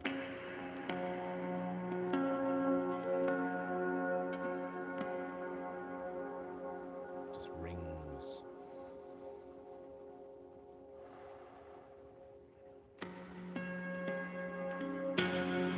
it's funny because I remember thinking just earlier, I was like watching, I think it was a video of a sound healing thing of sorts. And I was like thinking to myself, I was like, it seems that a lot of sound healing instruments, say like a sound bowl or a gong, or just any sort of sound healing instrument that is just pure vibration at the heart of it, right? They don't, they require a level of resonance balance, I think. Like, it's almost like if you just say, like, if you were to say, hear a harmonic, right? And you're just like, you hear a harmonic, like that, say, it's just, it's like a wave. It streams in, it streams out perfectly. It's kind of like the same way when I play around with loops, where a lot of the time, the way I'm trying to balance loops, you know, beyond the melodies, is in resonance patterns. You know, I'm thinking like cadences. I'm thinking, how does it feel? Like, you know, in relation, is it streaming into the other? And a lot of it has to do with cadence, I'd say, and resonance patterns. But it's interesting how I think for some people, you know, maybe they're sound healers of sorts. Maybe they're conscious of this, maybe they're not. But it's like, if they're doing like an instrument that's not necessarily a guitar, an instrument, it's like a sound bowl or a gong or whatever, those two require mastery of understanding resonance patterns. And just like, you know, someone can play a guitar and you can sound, maybe that's not an example, but like you can sound, you know, imbalanced. It can sound coarse. It can sound like the timbre or the tension is not placed in such a way with intention. That, I think, flows through more than not. Like, basically, if a person's striking a sound instrument, like a sound bowl or a gong or who knows, and they're just striking it, like, for the sake of, like, striking it to create sound, or even a tuning fork, actually, is the same way. I think it's more prevalent and more almost like jarring to the sound healing experience. Just like in the sense where, you know, if you heard a person playing a guitar, and if they're not, say, using like their fingers, and they're not, say, doing like, for whatever reason, they just don't know how to just really pay attention to the little details of tension, the tension points of when to create sound or release sound. Those, I think, are more so what is a major role in a sound healing experience, you know, in a good one versus a bad one, I would say. Like, if a person's just, you know, being like, oh no, but it's all about just making the sound. No, but it's how about how well does the sound stream into other sounds? How like conscious can you be of, you know, the gentle nuances of how sound streams into other sounds? And I'm sure obviously more developed, I don't know, musicians or sound healers or whatever will do that organically. But I guess I'm just ranting to some degree. It's like, I think there's a difference between a person that, you know, hasn't trained their ear to recognize the nuances of how resonance patterns weave into each other, you know, how it appears in an instrument or on a sound, whatever, versus one that might just not recognize that. And then they're just making sound for the sake of sound, and they're not realizing, you know, like, oh, they think more is better. Or they think, you know, it's like just about creating this and then that, and the instrument itself does everything. It's like you yourself are the most vital instrument that is playing an instrument. You know, the instrument that you use in your mind and how you apply it with your fingers is really the actual instrument. It's just an extension of you, you know, eventually. I don't know, food for thought. Can you talk about your guitar for a minute? Does it have a built-in amplifier? Are you going in there? It's got a preamp, dog. Yeah. Afternoon. Welcome. Delighted to see you doing so well. Yeah, it's been a wild journey. It's been a wild few days. But we are just, you know, we're just chilling.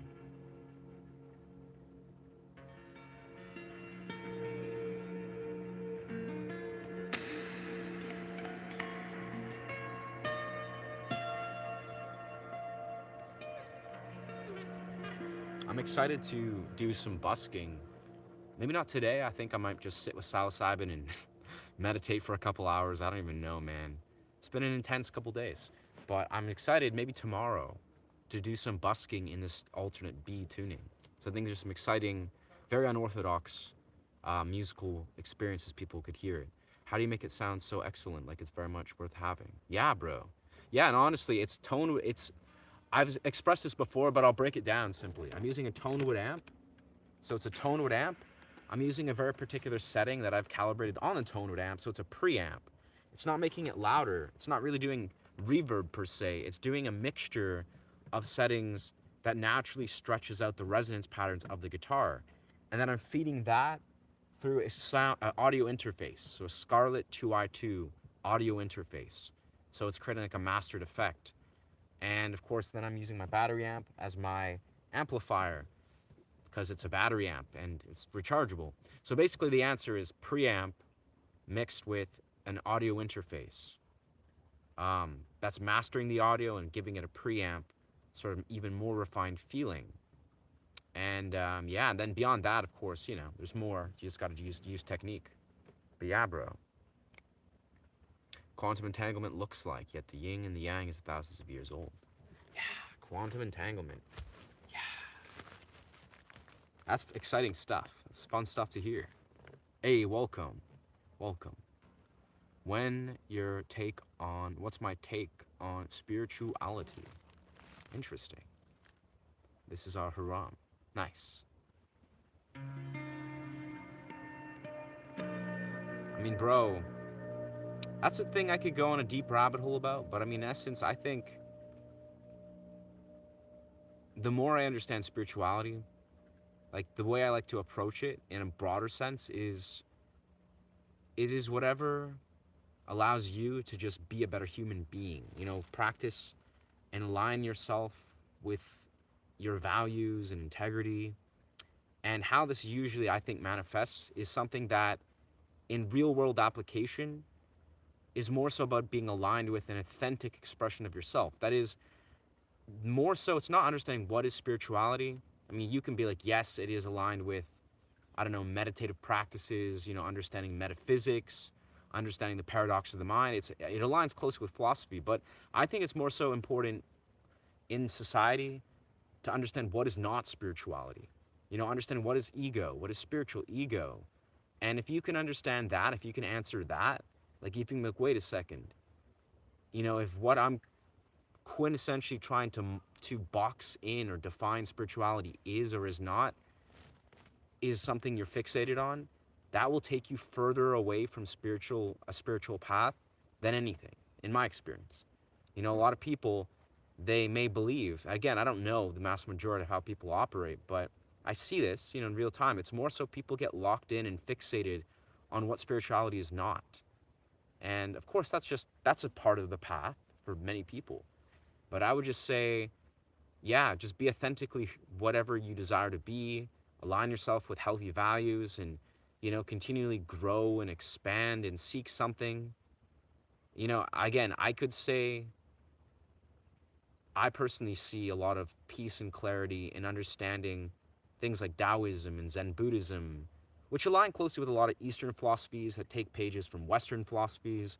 But I think it's about being a student of the mind and philosophical realms, and then eventually you can connect that to the things that are beyond the mind. And eventually, because this is the core essence of it, is you have to feel these things. Like philosophy can be like a gateway or a doorway that you enter that can help you sort of begin to take the steps. But then eventually you have to actually experience and feel something that is beyond the mind that, you know, you can sort of attribute to some sort of higher expression of consciousness. And it can't be really explained by the intellectual mind.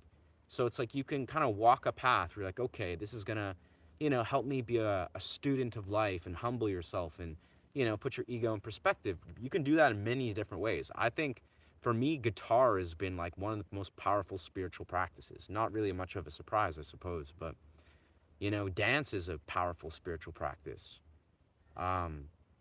Martial arts, like many things that allow you to just like root yourself in the felt experience and outside of the mind. But in the deepest sense, like in the simplest answer, I really think that I never ever really sought or desired to be spiritual. It was never a thing where I was like, oh, I'm going to, you know, become spiritual per se. And, you know, it was always intriguing, of course, but it was like, it's almost like you just naturally stumble across or align yourself with that which is resonant with certain spiritual things. And it's something you can never really force. It just happens because you feel it.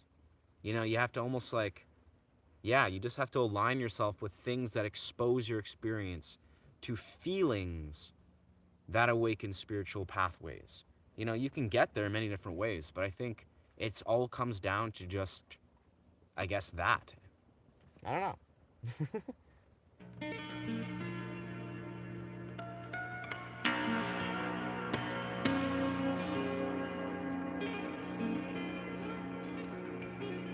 It gets complex, but I think in the simplest answer, yeah. All of that, but also it's important to identify, and challenge models, split open models, and realize what is not spirituality. Like what people try to define and fixate and, be like, oh, but this is what it is. That, in my experience, is more deterring from an actual, genuine, authentic spiritual path than anything. Like if you're just like, oh, it's all about the bliss, the ecstasy, the higher vibrational experiences of things. Yes, that's a part of it, absolutely. But the human experience, embraced, honored, and integrated, is how you become enlightened, in quotations, where it's like you're supposed to enlighten the human experience. Human experience is imperfect, it's raw, it's it's everything that you can imagine. It's the turmoil, it's the pain, it's the suffering, it's everything. So you cannot deny the human experience in any given way if you desire to actually like honor and enter some sort of, astral or spiritual experience. It's like it's woven into itself. It's woven into it. So it's not like one is better than the other. A spiritual or ecstatic or higher expression of seeing is not better than the human or the lower vibrational experience. Like higher and lower vibrations, they're not like better than any either. They're both equally significant. And I think if people try to like pedestalize or romanticize or focus too heavily on one versus the other, that is often it's diluting it or it's taking you further away. But I don't know. That's just food for thought.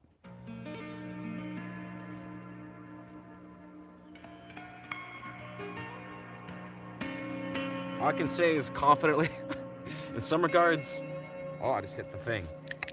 The spiritual path truly is not like you may hear this in blips, like people talk about it and you're like, oh, like the spiritual path is not like it's not fun. Like it's challenging. It's like radically will challenge you to the core of your being. Like it's full of intense, complex, awakenings and turmoil and complex emotions and like facing the shadows of yourself and the world. Like the genuine spiritual path is definitely not some like happy-go-lucky like sunshine and rainbow, what they say, like rose-tinted glasses kind of scope of things. Like everything is bliss and love.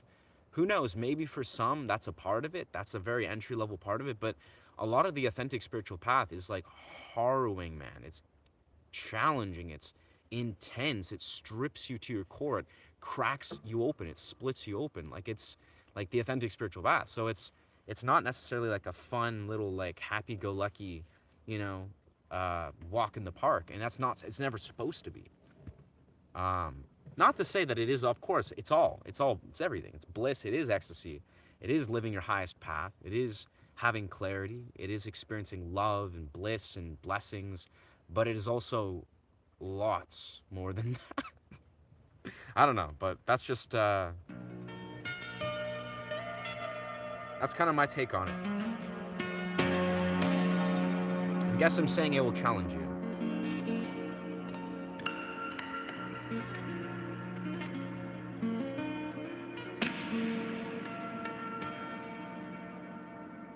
That's neither here nor there. All I can say is, in the beauty of it is, you're a human. You can handle this. You can deal with this. It's like Marcus Aurelius kind of famously puts in such a way. You're a human being, so you can, how does he say? You can handle, or you can, how does he say it? You're a human being, so you can handle all the beings, the conditions of the human experience or something. Don't complain about it. Just be a human. I don't know. It's basically Marcus Aurelius. It's like, we are humans, so there's nothing in this human experience you can't handle. No matter how harrowing and challenging, you're like, oh man, this is impossible to deal with. You're a human being. Like, we're all human beings. We're here for this. Doesn't matter how harrowing, how tumultuous and traumatizing and turmoilic you may appear it to be. You're human. You are human, and you can deal with this. You are here for this, all of it, you know? And it's an interesting take. It's very stoic, of course, in nature, as Marcus kind of underlines it. But I'm a firm believer in that. It's like we gotta kind of accept that it's like we are humans and we can handle all of these realms of the human experience. Like we can, in fact, um, yeah, experience and sit with and make significant purpose and find purpose and meaning and beauty in all of this. You know, if you think things that are like overwhelming and you can't handle it and you just, you know, it's too much to bear, well, we're humans. We can deal with these things. I don't know. Might be a little bit crazy, but yeah.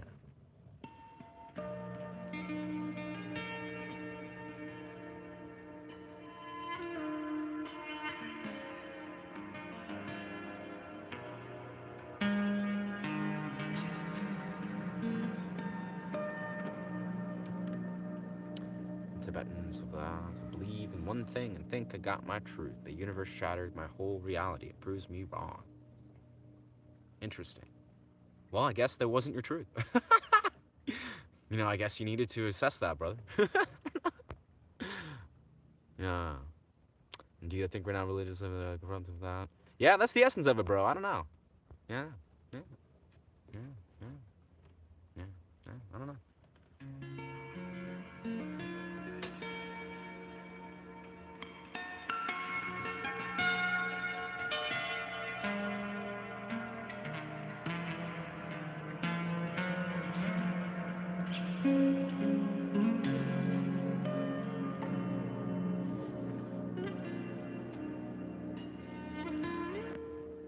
Oh, don't time out. What's my laptop out? That's eventually at some point. Probably the time frame we'll have to abide by is whenever my laptop is on a low battery. I think it's been like it's very resilient. But let's see.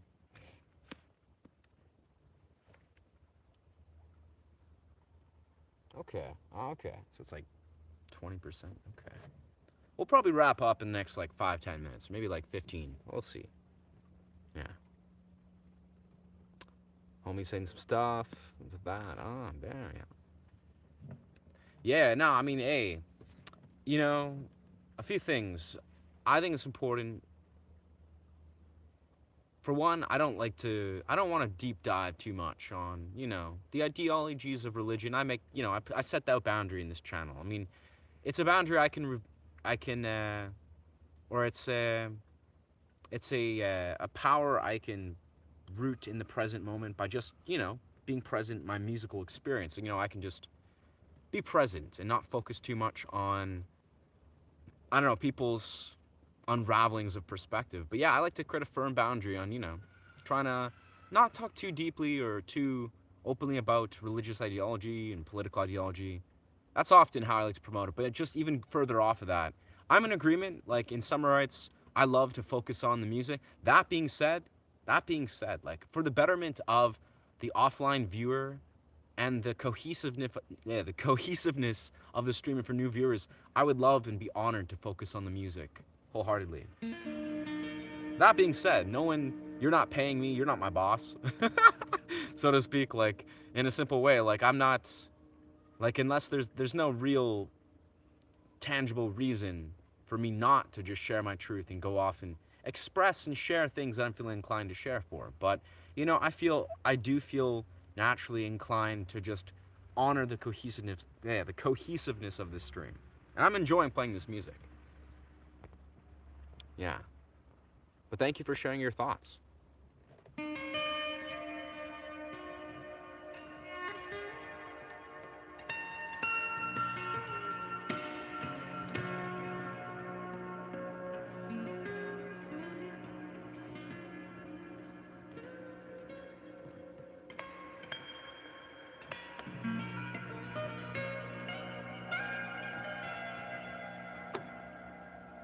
Let's align I'll set up here a bit.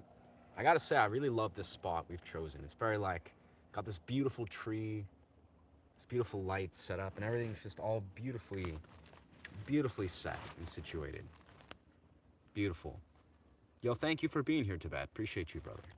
Here from the Himalayas. Wow, that's awesome, Dave. That's awesome, bro.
Man, that feels good. All right. What are we at? Okay. So okay, 37. All right. Yeah, we got okay. 202. Nice.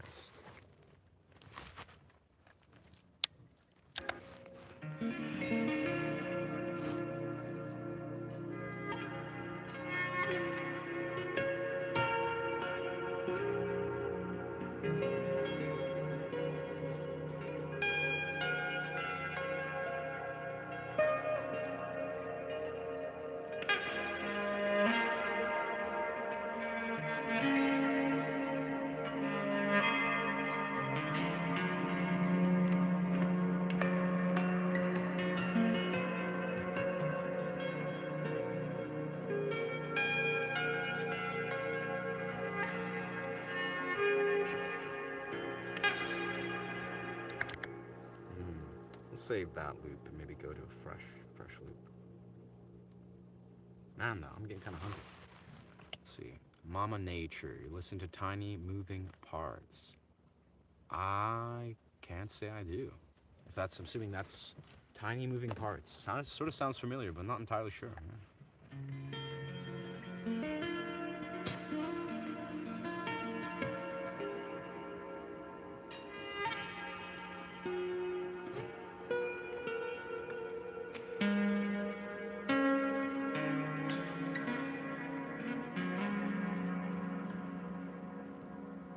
So silky.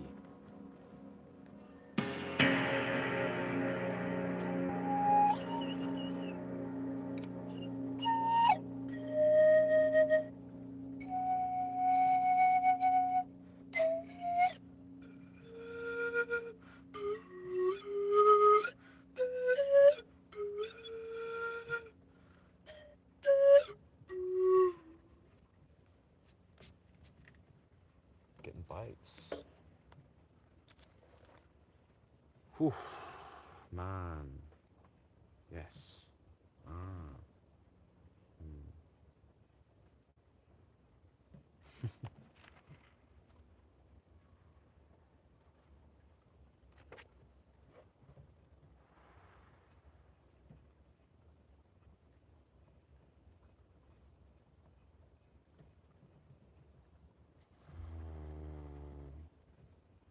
Can't tell if these, yeah, these mosquitoes. They're just being. Whoa.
so much.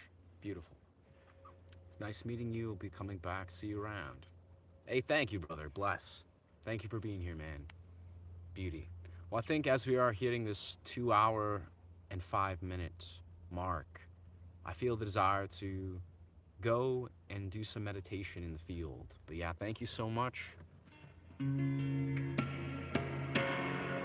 thank you so much for being here, guys. Deeply appreciate the support continuously. And yeah, shout out again to Vermilion for the beautiful donation. And those that have been supporting this channel. You know, Magic, I really appreciate, you know, just can't even express. I believe that are no coincidence. Thank you. Bless, thank you, Chad. Thank you for being here, brother. Don't eat the wild berries. The huckleberries, though. We meet who we ought to meet. Sure, absolutely. It's an interesting parallel, bro. As a YouTuber in the YouTube wilderness, it can surely, yeah, it manifests as interesting ways, but yeah. Magic. Well, thank you so much for being here. Yeah, feel free to subscribe to this channel if you are not subscribed. Yeah, I do meditative sound journeys, guitar improv, and I teach guitar and do various kind of YouTuber stuff. Yeah. Yo, thank you, Mike. Thank you, bless. And yes, have a great day or great night or wherever you guys are, and have a great life, as Wim Hof would say. Yeah. And also feel free, if you desire to, I have a Ko-Fi. It's a tipping platform. If you desire to, no expectations, no pressure, but it's Ko-Fi, A-S-E. Shameless self-promotion.